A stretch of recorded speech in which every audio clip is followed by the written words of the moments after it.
रामराम मंडळी, गावगाड्याच्या गोष्टींचा आजचा 99वा भाग आहे. 100वा भाग व्हायला एक भाग कमी आहे.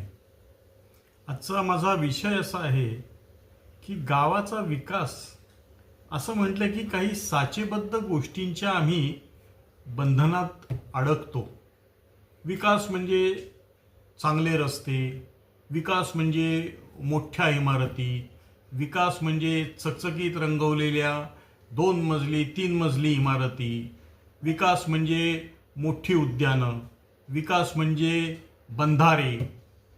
हे सगळे विकास आहेत की नाहीत? हे सगळे विकासाचेच गोष्टी आहेत. परंतु हमखास काही गोष्टींकडे गावाच्या विकासाची व्याख्या करताना आमचं दुर्लक्ष होतं. आणि त्यातली एक गोष्ट आहे गावची स्मशानभूमी.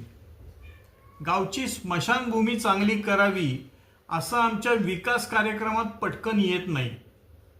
हे सगळं आठवायचं कारण असं की कालच एक बातमी माझ्या वाचनात आली. पुण्याजवळचं एक गाव आहे आणि तिथे एका महिलेचा मृत्यू झाला आणि पुण्यात सध्या पावसाचं वातावरण आहे. खूप मोठ्या प्रमाणात पाऊस पडतोय. त्या महिलेला तिथे तिचं दहन संस्कार करायला चांगली स्मशानभूमी उपलब्ध नव्हती. स्मशानभूमी मंजूर झाली होती, परंतु काहीतरी कारणांमुळे ती अजून पूर्ण झालेली नव्हती आणि मग त्यांना ताडपत्रीचं छत करून त्या महिलेच्या मृतदेहाला अग्नी द्यावा लागला.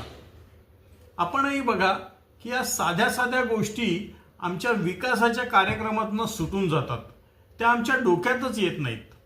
विकास करायचा म्हणजे काहीतरी भव्य दिव्य करायचं अशीच आमची धारणा झालेली असते. पण या ज्या छोट्या गोष्टी आहेत, किती ठिकाणी स्मशानभूमीत जायला रस्ता नाही, स्मशानभूमीला कुंपण नाही, स्मशानभूमीची छतं मोडलेली असतात.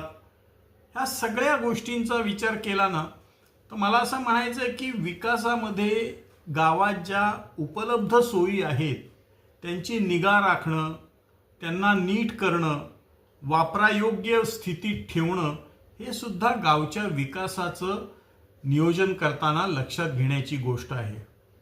आपण विचार करा, स्मशानभूमी ही गावाकरता निकडीची गोष्ट असते.